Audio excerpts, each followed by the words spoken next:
Salut tout le monde, c'est Théox et aujourd'hui on se retrouve dans une toute nouvelle vidéo pour se parler du Honor 50 Lite. Donc du coup la dernière fois quand j'avais parlé du Honor 50, je vous avais dit que j'allais vous parler du coup du Honor 50 Lite et la vidéo est arrivée tout simplement. Voilà, donc on va se parler du petit Honor 50 Lite, on va voir ce que j'en pense personnellement, s'il est bien, s'il est pas bien, si je vous conseille, si je vous conseille pas. Donc c'est parti. Mais juste avant, n'hésite pas à t'abonner à la chaîne, voilà, ça fait toujours extrêmement plaisir, liker et commenter, voilà, j'adore recevoir vos retours. Et passons au sujet principal. Alors on va se parler tout simplement des petites caractéristiques du Honor 50 Lite et tout simplement on va se parler de l'écran. Alors l'écran, on est sur un écran de 6,67 pouces, voilà, en Full HD+, voilà, ça c'est correct aussi, hein, de toute façon c'est la norme, franchement moi je trouve qu'il n'y a pas besoin de plus. Et là je vais me fâcher un peu, clairement, parce que là, aïe, aïe, aïe, ça fait un peu mal quoi. Parce que là on est sur un écran LCD, 60 Hz. Et après ce que je vais vous dire après, plus loin dans la vidéo, ça fait un peu mal quoi, un écran LCD 60 Hz. Donc du coup, bon voilà. Après, au niveau du processeur, au niveau de tout ce qui est performance, on a un processeur de chez Qualcomm, c'est le Qualcomm Snapdragon 662. Voilà, c'est un processeur qui est pas super puissant.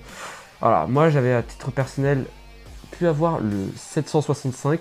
Voilà, c'est à peu près les mêmes performances. Là, on a peut-être même légèrement en dessous. Et là, ça pique un peu. Clairement, ça pique un peu. Pour le prix en plus qui va être lancé, ça va piquer un peu. Plus l'écran LCD 60 Hz qui est accompagné en plus, ça pique. Ça commence vraiment à piquer beaucoup là. Ça commence à vraiment piquer beaucoup. Du coup, accompagné de 6 Go de RAM. Voilà, bon, c'est correct, hein, 6 Go de RAM. C'est un peu la norme, voilà. 6 Go de RAM, je vais pas mon plein de trop, voilà. Après, au niveau du stockage. On est sur 128 Go de stockage, clairement. Bon, voilà, ça suffira amplement, logiquement. Par contre, pas extensible. Alors, extensible, pas extensible, ça veut dire que vous pouvez pas mettre de micro-carte SD. Et ça, c'est un énorme défaut.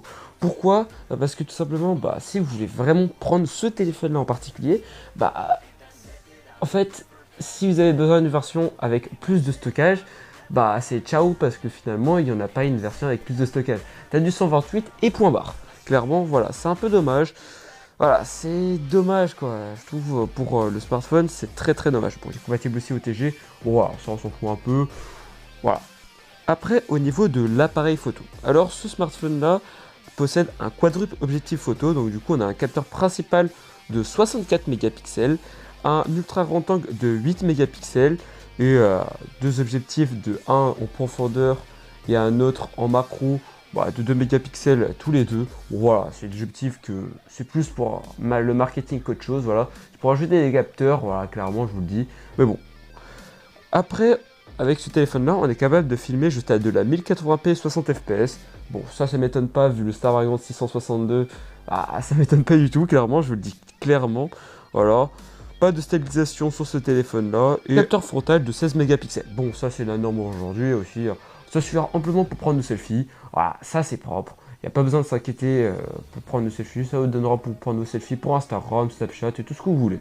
Après, au niveau du système d'exploitation, du coup, on est sur de l'Android 11, voilà, avec la surcouche Magic UI 4.2, voilà, avec tous les services de Google, Google Assistant, Play Store, Google Play, tout ce que vous voulez, tous les services de Google sont de retour sur ce smartphone, ce qui est plutôt bien, enfin.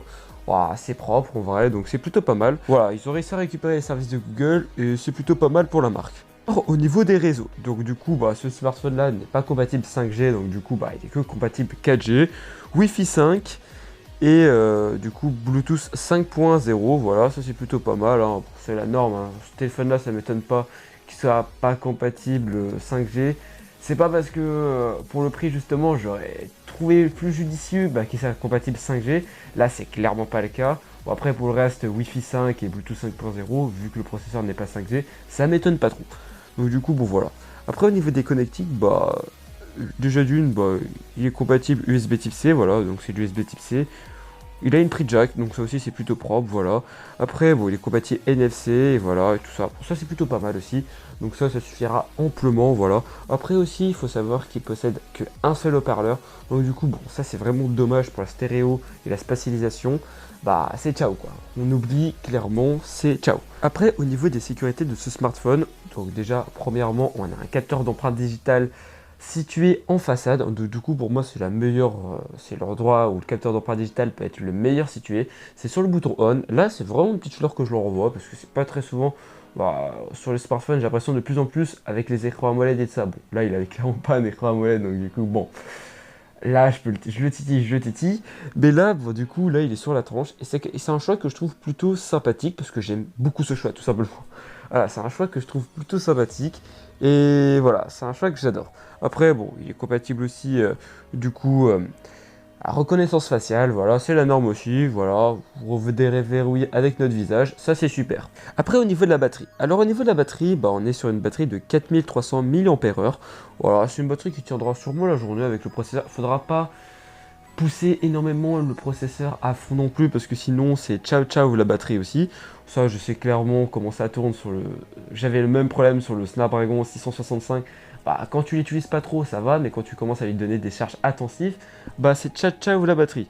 Mais après bon, il est compatible charge rapide 66 watts, donc du coup bon, si tu es vraiment bloqué avec le smartphone, tu as la possibilité de le recharger très très rapidement. Donc du coup environ 32 minutes, c'est plié et c'est pesé. Voilà, c'est pas mal du tout. Franchement, je trouve ça c'est plutôt pas mal. Une belle petite nouveauté. Voilà, sur le tarif, bah, 66 watts, j'en vois pas beaucoup de smartphones proposer du 66 watts sur ce tarif-là. Et franchement, c'est plutôt pas mal. Alors, il faut savoir que ce téléphone-là sera disponible en noir, en couleur argent et en couleur bleue. La finition à l'arrière, c'est du plastique. Donc du coup, bon, voilà, c'est un smartphone qui est plutôt sympathique, qui est sorti en même temps que le Honor 50, voilà. C'est la version light, tout simplement, liftée et tout ça. Mais voilà, qu'est-ce que j'en pense réellement? Et d'abord, justement, de ce que j'en pense réellement, il faut que je vous donne le prix, que je vous ai pas, que j'ai tenté de pas teaser tout au long de la vidéo, que je me suis retenu de pas le dire parce que des fois, sur certaines caractéristiques, ah, j'ai envie de gueuler. Purée, ça vaut ce prix-là, il y a ça que ça, putain. Bah là, bah, je vais dire le prix clairement. Ce téléphone coûte 299 euros. Pour 299 euros, autant être honnête et plus rapide avec vous. Voilà, ce téléphone-là, je vous ne le conseille clairement pas. Clairement, ce téléphone-là se fait manger par la concurrence et est très mal situé. Bon, logiquement, le temps que je fais mon blabla, il y a des photos, des tests des photos avec ce smartphone-là et une vidéo aussi qui teste les capteurs photos du smartphone derrière moi. Donc voilà, le temps que je critique ce smartphone-là, vous avez de quoi faire. Donc du coup, bon, ce smartphone bah, est proposé à 299 euros et en fait, il est situé trop cher pour ce qu'il fait en fait. Pour moi, ce smartphone-là devrait être situé dans un prix entre 200 et 250 euros. Pour moi, il n'en vaut pas plus. Là, il est situé trop haut par rapport à ce que la concurrence est capable de faire. Voilà, il y a clairement du Xiaomi Redmi Note 10 qui vient le manger clairement, le Redmi Note 10 Pro, le Realme 8 Pro aussi, les Realme GT Master et tout ça qui viennent le manger de tous les côtés. Il se fait défoncer de tous les côtés. Voilà, en fait, il n'a pas de place pour s'immiscer ici. Il a clairement pas sa place, je vous le dis clairement, il a clairement pas sa place pour se placer sur ce segment-là. C'est un peu peine perdue pour Honor, hein, malheureusement. Et le smartphone, en vrai, il y a peut-être des trucs qui sont sympathiques, comme sa recharge rapide, 66 watts. Enfin, il n'y a que ça, en fait, finalement, qui est plutôt bien, que je trouve plutôt sympathique sur ce smartphone. Mais ça, c'est pas grave. Voilà, bon, c'est un smartphone que, malheureusement, avec le Honor 50, Honor nous signait un peu leur retour. Là, j'ai l'impression que Honor, sur ce smartphone-là, se sont pas trop foulés. Surtout que ce smartphone-là, après, bon, je vais en parler très rapidement, mais logiquement, à l'heure que je fais cette vidéo, bientôt sortira ma vidéo sur Huawei et Honor, la ressemblance encore flagrante. Voilà, donc là, il faut savoir que si vous voulez le même modèle de ce Honor 50 de chez Huawei, tout simplement, avec quelques petites concessions en plus, parce que sinon, c'est pas drôle. Voilà, avec la paire du NFC, voilà, c'est le truc que j'ai retenu, c'est la paire du NFC. Après, il y a deux trois autres caractéristiques techniques qui changent aussi, mais bon, ça je retiens pas trop. Bon, vous avez le Huawei Nova 9i qui fait les mêmes concessions que du coup ce smartphone là, clairement. Voilà, c'est le même processeur, c'est le même écran, c'est la même recharge rapide, c'est les mêmes capteurs photo, sauf qu'il n'y a pas le NFC.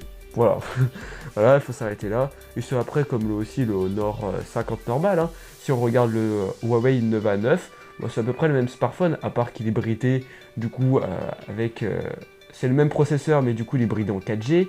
Après, voilà, niveau capteur photo, c'est pas la même, parce que du coup on est sur du 50 mégapixels, mais qui s'avère être un peu plus performant que le Honor 50. Il s'avère que les photos apparemment sont meilleures sur le Nova 9 que sur le Honor 50, ce qui m'a plutôt étonné au passage.